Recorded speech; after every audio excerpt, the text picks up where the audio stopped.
2, 3, 4. Πάμε. Ναι, μια χαρά. Ναι.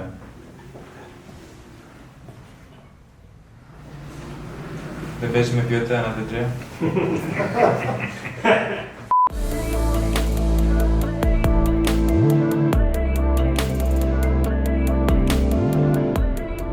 Πρωί-πρωί με τη δροσούλα κινήσαμε τις προάλλες για το Ηράκλειο της Κρήτης και αντί για κάποιον που γεννήθηκε στη Βουλιαγμένη και είναι ξενιτεμένος στη Νότια Γαλλία, μας έκατσε ένας κριτίκαρος. Μόνο τα σαλβάρια, η βράκα και το σαρίκι έλειπαν από τον Στέφανο Τσιτσιπά για να μοιάζει με γνήσιο μινοίτη. Η τουρνέ μας άρχισε από το Αρκαλοχώριο που επισκέφθηκε τους σεισμόπληκτους, συνεχίστηκε στο Δημαρχείο της πόλης, στο κόρτ του τένις, ακόμη και σε ένα γήπεδο ποδοσφαίρου όπου υποδίθηκε τα ενδάλματά του, τον Ροναλντίνιο και τον Ιμπραήμοβιτς.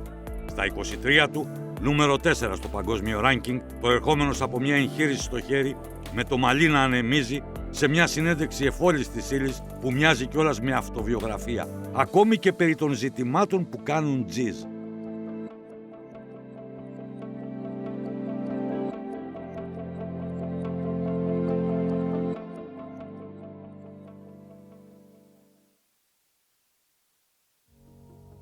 Πρώτα απ' όλα, σε ευχαριστώ πάρα πολύ που είσαι εδώ. Τιμή μου. Δική μου τιμή. Άσε, μην μπλέξουμε με τις τιμές και αυτό θαυμαζόμαστε. Έχεις βάλει τα γυαλιά και στον καμεραμάν και στον ηχολήπτη. Μήπως θες να πας να κάνεις τη σκηνοθεσία της δικής σου συνέντευξης? Γιατί όχι, θα ήθελα να δοκιμάσω μια φορά.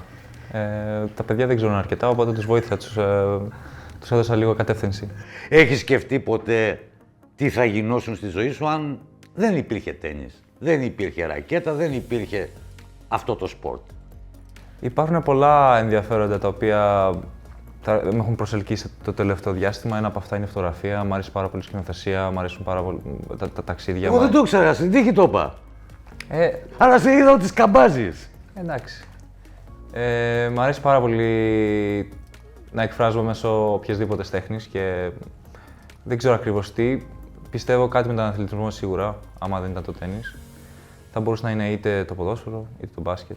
Θα ξαναγυρίσουμε σε αυτό. Τα γλυκά είναι τέχνη.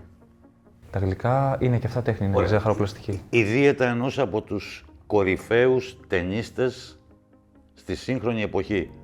Μελλοντικού νικητή Grand Slam και μελλοντικού νούμερο 1 στο ranking. Δεν είναι ξύλο. Δεν είναι ξύλο, δεν πειράζει. Επιτρέπει τρούφες και κουραμπιέδες από τον Παργαρίγο. Αυτά ήταν για εσάς, όχι για μένα. Οπότε, όχι, απαγορεύονται αυτή τη στιγμή για τα επόμενα 15 χρόνια. Έγινες κριτίκαρος για τα καλά. Πρώτα απ' όλα φοράς μαύρα. Τσικουδιές ήπιες? Όχι, δεν έχω πιει τσικουδιές. Απαγορεύεται. Αυστηρά. Αντικριστό έφαγες. Αντικριστό έφαγα, πώς δεν έχω. Πήγες στην Γνωσό, πήγες στον Κρουσόνα, πήγες στις Αρχάνες. Πήγαμε μαζί σήμερα και συγκινηθήκαμε το ίδιο, φαντάζομαι, στους οικίσκους όπου μένουν οι σεισμόπληκτοι στο Αρκαλοχώρι. Λύσαξες εκεί. Έπαιξες τένις με τα παιδάκια από την άθληση. Έπαιξες ποδόσφαιρο. Έκανες ένα κόρνερ και ένας πιτσιρικάς έβαλε γκολ με κεφαλιά που ούτε στο Ρονάλντο δεν θα πήγαινε έτσι συστημένη μπάλα. Το απόλαυσες, εκεί θέλω να καταλήξω. Το απόλαυσα πάρα πολύ. Οι καιρικές συνθήκες δεν ήταν οι καλύτερες, εντάξει, είχαμε λίγο βροχή. Αλλά παρόλα αυτά ενθουσιάστηκα γιατί ήταν η πρώτη φορά που μπήκα μέσα στο γήπεδο τένις μετά την εγχείρησή μου. Και επίσης μου έφερε τρομερή χαρά το ότι είδα τόσο μικρά παιδιά τα οποία ασχολούνται με το άθλημα εδώ και μερικά χρόνια. Και μου θύμισε επίσης, με έφερε πίσω στον όμιλο της Φέρης Γλυφάδας, όταν ξεκίνησα κι εγώ. Αυτές οι αποδράσεις είναι μια αποτοξίνωση για έναν τσάμπ. Είναι μια τεράστια αποτοξίνωση. Κάτι που χρειάζομαι πολύ συχνά. Σου έδωσαν κανένα γιατροσόφι για να γίνεις γρήγορα καλά από την εγχείρηση? Το κουνάς. Ευτυχώς. Πού την έκανες την εγχείρηση ακριβώς? Το κουνάω, ναι, είναι εδώ πίσω. Είχα την τύχη να βρω έναν πολύ καλό γιατρό, ο οποίος έχει βοηθήσει πολλούς αθλητές, πολλούς διάσημους αθλητές και συγκεκριμένα και στο τένις. Οπότε ήταν, θα έλεγα, θέμα τύχης το ότι τον βρήκα και κάναμε αυτή την εγχείρηση και με βοήθησε πάρα πολύ. Είμαι πολύ χαρούμενος ότι βρίσκομαι πάλι στο 100%. Πέρασα μερικούς μήνες οι οποίοι ήταν πολύ δύσκολοι ψυχολογικά και με τον τραυματισμό. Δεν ήθελα να πω πάρα πολλά γιατί, εντάξει, δεν ένιωθα και πολύ στα καλά μου, οπότε είμαι πολύ φιλόδοξος ότι θα υπάρξει κάτι καλύτερο στο μέλλον. Σε πείραξε που αποσύρθηκες από το χιλιάρι στο Παρίσι και από τους τελικούς στο Τωρίνο. Πάρα πολύ. Τι είναι για έναν αθλητή ο τραυματισμός να μην τον αφήνει να παίξει το μάξιμο? Σε μπλοκάρει, σε σταματάει. Νιώθεις αδυναμία, νιώθεις ότι δεν νιώθεις αυτή την υπερδύναμη που έχεις όταν βρίσκεις μέσα στο γήπεδο. Ποια είναι η πιο δύσκολη κίνηση που κάνεις όταν παίζεις? Πρόσεξε, έχει τρόλ η ερώτηση μου. Δεν είμαι τόσο αθώος όσο φαίνομαι. Πες μια κίνηση που τη θεωρείς πολύ δύσκολη. Από τις δικές σου, από τις σπεσιαλιτές σου. Οι απόψεις μου. Όχι, στο κόρτ. Στο κόρτ, εκτός κόρτ νομίζω εγώ. Ναι, στο κόρτ, στις απόψεις της κουβεντιάς σου μετά. Στο κόρτ. Νομίζω ήταν μεταφορικό το κίνηση. Θα έλεγα η κίνηση προς τα μπρος. Ποια είναι πιο δύσκολη τώρα? Εδώ υπάρχουν στοιχεία τρολαρίσματος. Η κίνηση προς τα μπρος ή που θα δώσεις εξετάσεις για δίπλωμα οδήγησης? Σε αυτό έχω πολύ... Είναι δύο διαφορετικά πράγματα τελείως. Όχι, καμιά σχέση.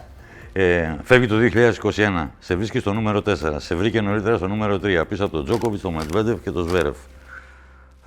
Αφήνεις πίσω σου τον πρώτο τελικό Grand Slam στο Ρολάν Γκαρός, έναν ημιτελικό στο Αυστραλέζικο, την πρώτη νίκη σε Μάστερ στο Μοντε Κάρλο.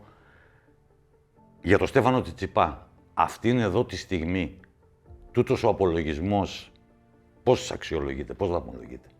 Συν όλα τα άλλα. Απλώς, αν αρχίσω να τα παριθμώ, θα ξημερώσουμε. Κατάφερα κάποια πράγματα τα οποία θεωρούνται δύσκολα και ήταν δύσκολο να συνειδητοποιήσω τι συνέβη. Για μένα η φετινή χρονιά είχα βάλει σαν στόχο να κερδίσω έναν τίτλο Masters 1000 και το κατάφερα στο Μοντε Κάρλο. Μου έδωσε πάρα πολύ ενέργεια το όλο αυτό, το ότι κατάφερα, έφτασα στα ημιτελικά του Αυστραλιανού, αναδείχτηκα νικητής στο Μοντε Κάρλο. Ήξερα ότι άμα συνέχιζα με το ίδιο, με την ίδια φόρα και με την ίδια εκρηκτικότητα θα μπορούσα να τελειώσω τη χρονιά στο νούμερο 1 φέτος. Και θα έλεγα ότι ήταν ενθουσιάστηκα πάρα πολύ.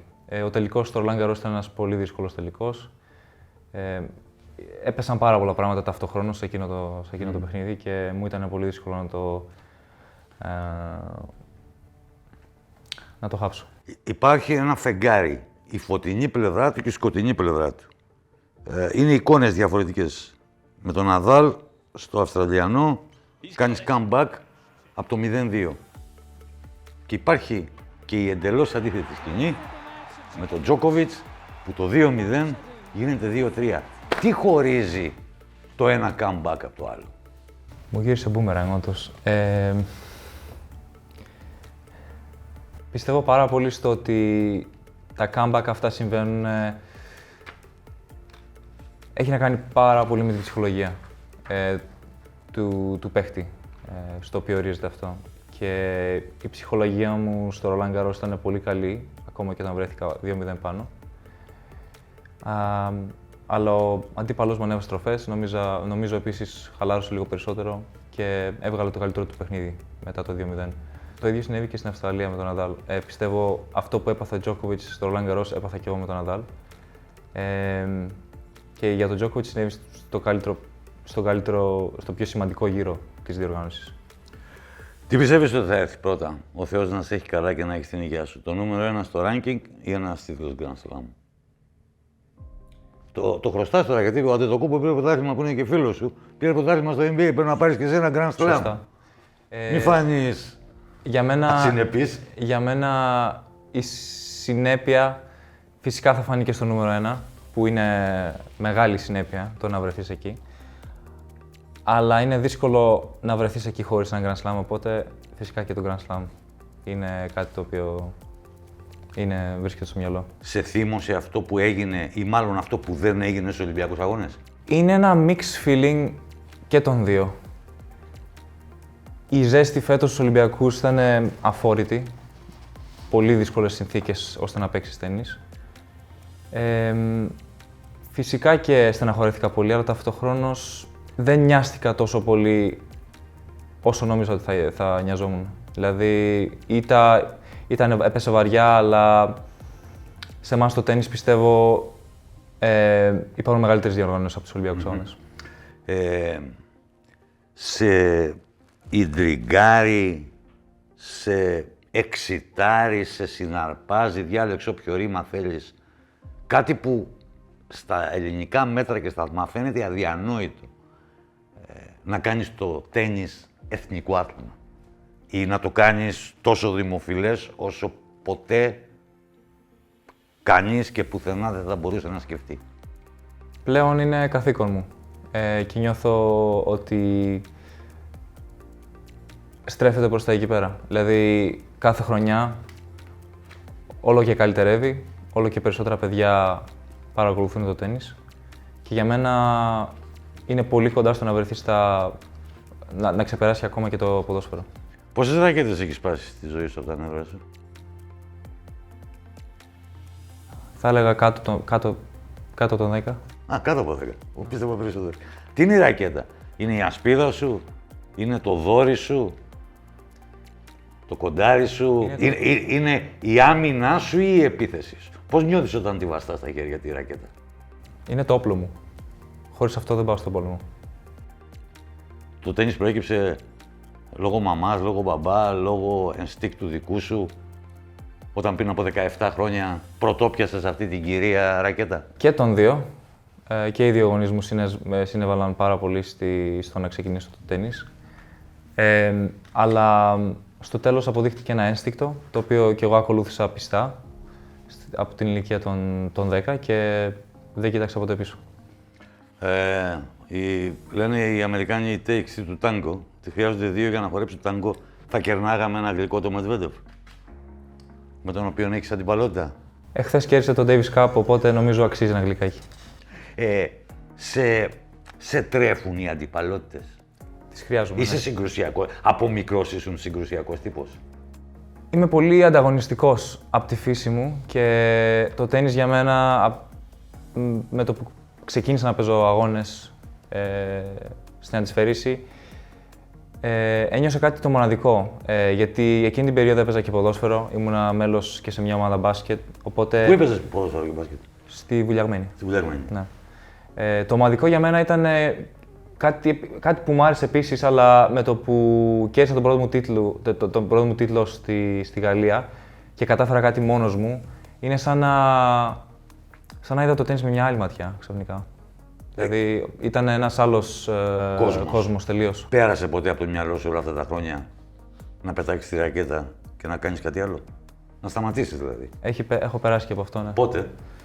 Πριν 5-6 χρόνια. Για ποιο λόγο, εάν δεν είμαι αδιάκριτος?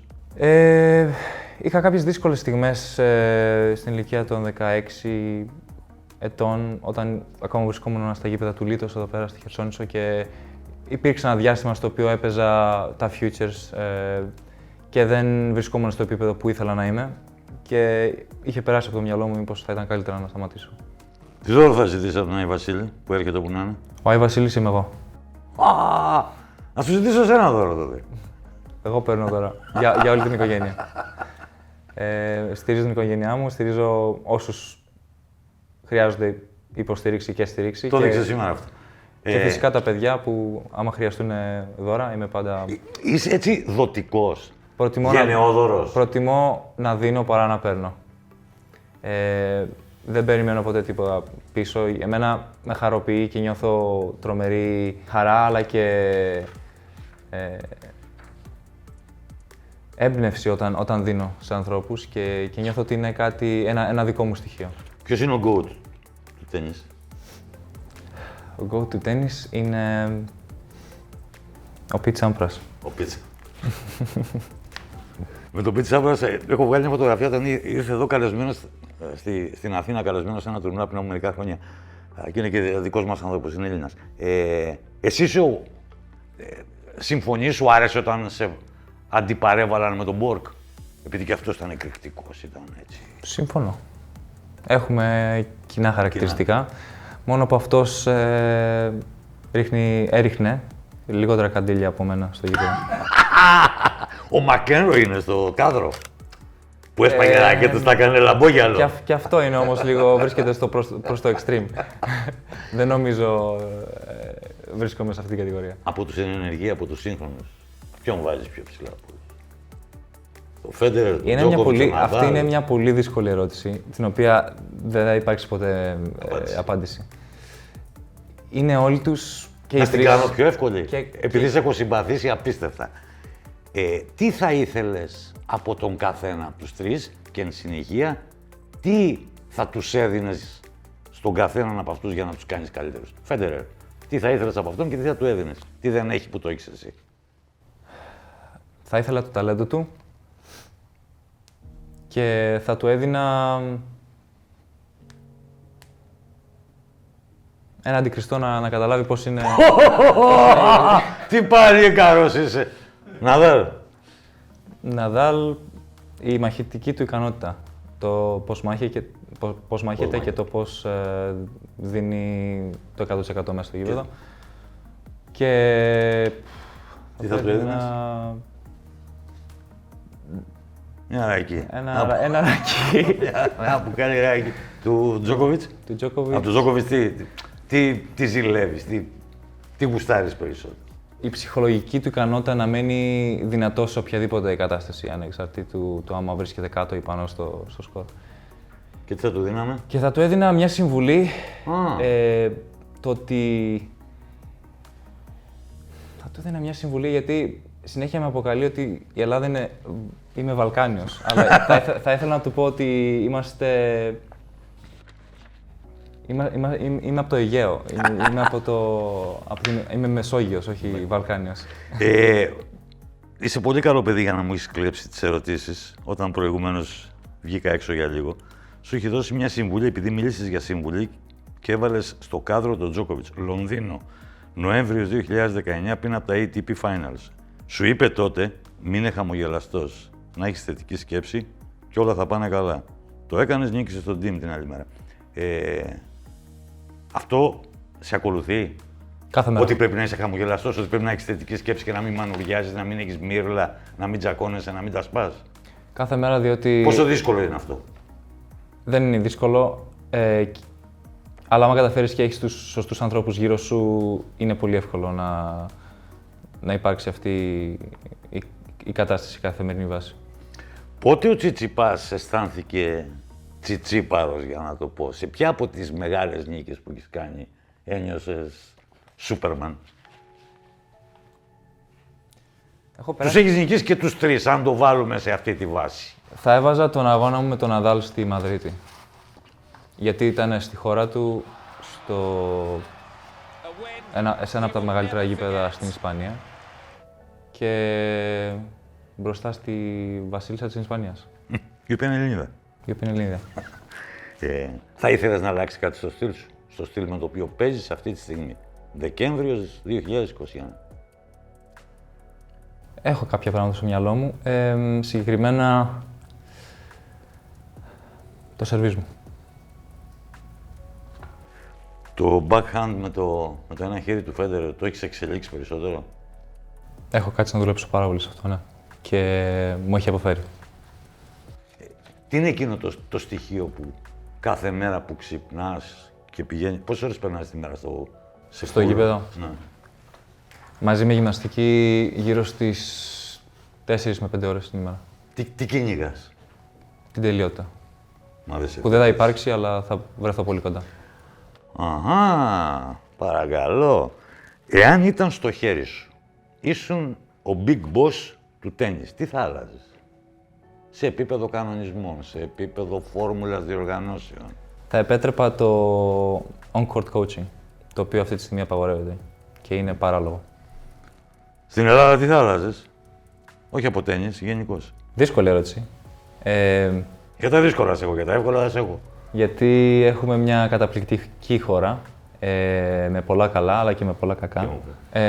Η κουλτούρα μας στα αθλήματα, θα άλλαζε αυτό. Ναι. Με τα πρώτα λεφτά που έβγαλες από το τένις, θυμάσαι τι αγόρασες? Έναν υπολογιστή. Τατουάζ έχεις? Όχι. Ωραία. Δεν σε ρωτάω γιατί έχεις, αν θα είχες ή γιατί δεν έχεις. Εάν έκανες, υπέκειπτες στον πειρασμό, τι θα χτύπαγες? Την τριένα του Ποσειδώνα. Γιατί?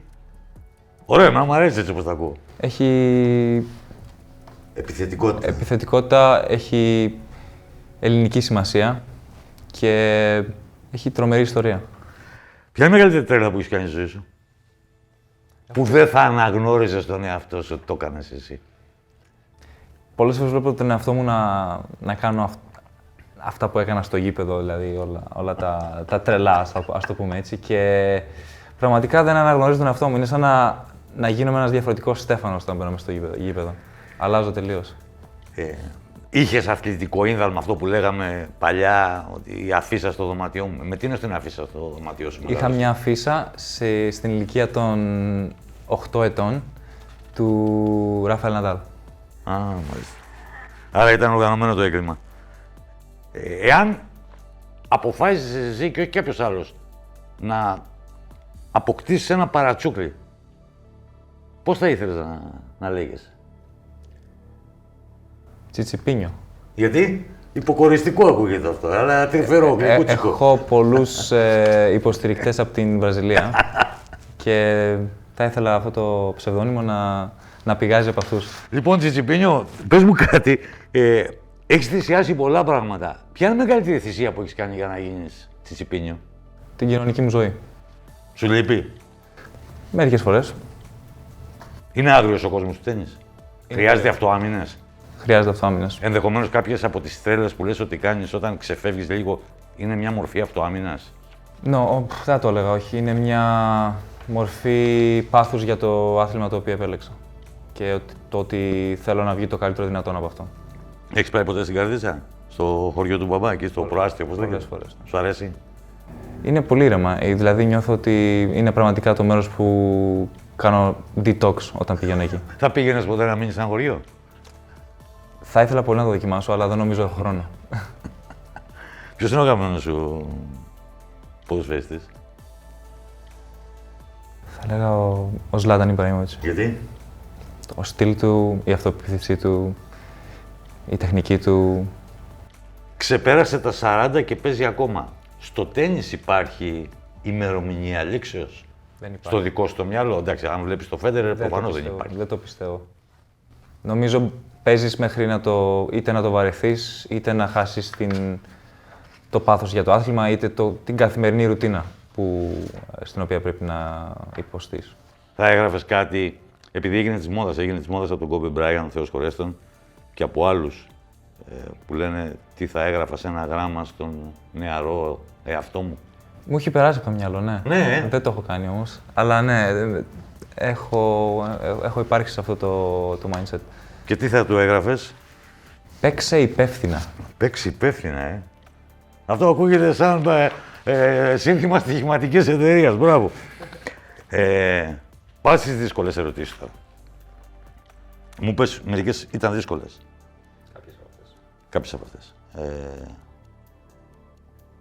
Υπήρξε υπερβολή στο θέμα της ανάρτησής σου για τα Harrods? Υπήρξε υπερβολή, ναι. Εκ μέρους σου ή εκ μέρους εκείνων που το εισέπραξαν? Εκ μέρους αυτών που το εισέπραξαν. Φυσικά υπάρχουν πολλές εκδοχές από αυτό που είπα και το υποστηρίζω ακόμα και τώρα. Εμένα μου αρέσει η ποιότητα, μου αρέσει πάρα πολύ η ποιότητα και πιστεύω ότι σαν πρέσβης της χώρας μου θέλω να φανεί αυτή η ποιότητα και στη χώρα μου φυσικά. Και αυτό ήταν ο τρόπος με τον οποίο το εξέφρασα, ναι. Σου την έπεσαν εν συνεχεία τον Αύγουστο για εκείνη τη δήλωση που έκανες στο Cincinnati Open για τον εμβολιασμό. Σε αυτό τι θα απαντούσες, τι θα σχολιάζεσαι? Δεν ήμουν ποτέ κατά του εμβολιασμού και δεν ξέρω πώς και γιατί, αλλά ένας δημοσιογράφος πήρε κάποια από τα λόγια που είπα και τα άλλαξε, τα παράφρασε και έγινε δυσφήμιση χωρίς κανένα απολύτως λόγο. Πιστεύω πως οποιοσδήποτε άνθρωπος νιώθει ότι η υγεία του δεν βρίσκεται στα καλύτερά της, πιστεύω πως πρέπει να πάει και να εμβολιαστεί. Οπότε, ναι, είναι ακριβώς το αντίθετο από αυτό που πιστεύουν οι άνθρωποι. Θα το κάνεις το εμβόλιο? Φυσικά. Δεν το έχεις κάνει ακόμα. Δεν το έχω κάνει. Δεν το έχεις κάνει. Μετά, σου την ξαναπέφτουν για τα toilet breaks και σε στείλουν στον τοίχο. Όχι, πήγε εκεί και μαγική αλλαγή τακτικής και έμεινε 7 λεπτά, όχι είχε συχνουρία, όχι το ένα, όχι το άλλο. Πώς διάκησε απέναντι σε αυτή την υπόθεση? Το πήρα πολύ ομαλά, εντάξει. Στην αρχή μου φάνηκε σαν αστείο, ήταν πραγματικά κάτι το πολύ χιουμοριστικό και δεν έσπασα κανένα κώδικα Ναι, γιατί οτιδήποτε. το αναρωτήθηκες αυτό στην εκδήλωση. Και ποιος είναι ο κώδικας? Δεν υπάρχει ο κώδικας, δεν λέει κάτι συγκεκριμένο, Ναι. οπότε... Ναι, η θερμοκρασία σε εκείνο το αμερικάνικο tour ήταν πολύ υψηλή. Υπήρχε και επίσης πάρα πολλές δύσκολες συνθήκες στον αγωνιστή κάποιος και το μόνο που ήθελα να κάνω είναι να πάω να αλλάξω ρούχα και έγινε ολόκληρη ιστορία γύρω από αυτό. Φυσικά και ένας από τους αντιπάλους μου το έκανε. Το Σβέρεφ, ο Μάρε, ποιος το έκανε? Και οι δύο. το κάνανε. Πολύ μεγάλο θέμα και δεν έπεσε καθόλου καλά αυτό με την εξίσου δύσκολη κατάσταση του εμβολιασμού εκείνη την περίοδο. Δεν το πήρα βαριά, αλλά σίγουρα δεν ήταν κάτι το οποίο ήθελα να γίνει. Για παράδειγμα, κυρίως όταν έπαιζα μέσα στον αγώνα και γυρνούσα έπειτα από 6, 7, 8 λεπτά και είχα όλο τον κόσμο εναντίον μου, κατάφερα και το διαχειρίστηκα σχετικά καλά, αλλά δεν είναι κάτι το οποίο εύχεσαι να σου συμβεί όταν παίζεις σε ένα τόσο μεγάλο στάδιο. Σου έχουν κάνει ποτέ ζημιά τα social media? Σε πολλούς αθλητές έχουν κάνει. Ώστε να αποφασίσεις κάποια στιγμή να τα κλείσεις, να μην τα λειτουργείς. Κάθε μέρα. Κάθε μέρα που ξυπνάω, μου περνάει από το μυαλό. Σου την ξανάπεσαν γιατί δεν είχες μάσκα στο Ντουμπάι την πρωτοχρονιά. Σωστά. Που οι νόμοι εκεί είναι ακριβώς διαφορετικοί από αυτή της Ελλάδας. Ναι. Πάντα θα βρουν κάτι να πούνε. Πλέον δεν κοιτάω τίποτα, δεν ακολουθώ τα μέσα ενημέρωσης, δεν παρακολουθώ πάρα πολλά πράγματα, οπότε νομίζω είναι καλό για πολλά πράγματα, για την ψυχολογία μου, για την καθημερινή μου ζωή, τα αποφεύγω και μόνο καλό κάνει. Σε ξανάσαν στον τοίχο επειδή κοπάναγες τη ρακέτα μπροστά στον μπαμπά σου. Σωστά, ναι. Έχει καιρό αυτό. Έχει καιρό αυτό. Ναι, φυσικά. Ήταν ένα ατύχημα που ευθύνομαι μόνο εγώ γι' αυτό. Και δεν ήταν κάτι φυσικά που ήθελα να συμβεί. Και όπως είπα, διαολεμένος έπαιζα εκείνο τον αγώνα. Έχασα τελείως τον εαυτό μου, το τι ένιωθα και όλα πήγαν στραβά. Ο κόσμος φυσικά αντέδρασε και είναι φυσιολογικό, γιατί έκανα κάτι το οποίο ήταν πολύ ανεύθυνο. Γι' αυτό και όπως είπα πριν, παίξε υπεύθυνα. Παίξε υπεύθυνα. με σημάδεψε. Είναι Οκτώβριος του 19 και λες που εγώ το βρίσκω και σαν trash talking τίμιο. Είπες ότι το παιχνίδι του Μετβέντεφ είναι βαρετό. Το δικό σου παιχνίδι τι είναι? Δημιουργικό. Τι δημιουργείς, τι αισθάνεσαι εκείνο, ως τι λειτουργείς κάθε φορά που μπαίνεις σε αυτό το τρυπάκι της δημιουργίας? Δημιουργείς φάσεις, δημιουργείς εκπλήξεις, τι δημιουργείς?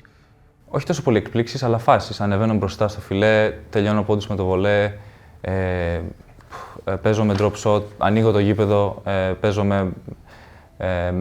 με πολλή ποικιλία μέσα στο γήπεδο. Παίζω για να κερδίζω. Παίζω για να κερδίσω και όχι για να κάνω τον άλλο να χάσει. Δεν σοκαρίστηκα, γιατί ολοένα και περισσότεροι αθλητές τα τελευταία χρόνια και τον τελευταίο καιρό βγαίνουν και το λένε. Στις 6 Σεπτεμβρίου είπες ότι πέρασες ή ότι βρέθηκες πολύ κοντά σε μια μορφή κατάθλιψης το 2020. Με το που ξεκίνησε η πανδημία. Ναι. Η πανδημία ήταν ή έτυχαν πολλά μαζεμένα τότε? Έτυχαν πολλά μαζεμένα. Περνούσα μια φάση στην οποία ήμουνα πολύ καλά ταινιστικά και νιώθα φανταστικά στην καλύτερη μου κατάσταση. Ακολουθούσα τα πάντα με τρομερό επαγγελματισμό και ένιωθα ότι αυτή η χρονιά θα μπορούσε να είναι δικιά μου, καταρρίπτοντας στόχους τους οποίους δεν είχα την ευκαιρία να κάνω πριν. Οπότε, με το που η πανδημία τα έβαλε όλα αυτά στο τέλος και τα πάγωσε για ένα μεγάλο χρονικό διάστημα, ένιωσα ότι όλο αυτό ήταν πολύ άδικο και ότι γιατί να περιμένει κάποιος. Πόσο, Θα χρησιμοποιήσω μια ατάκα που την είχες χρησιμοποιήσει εσύ για το Ρούμπλεφ.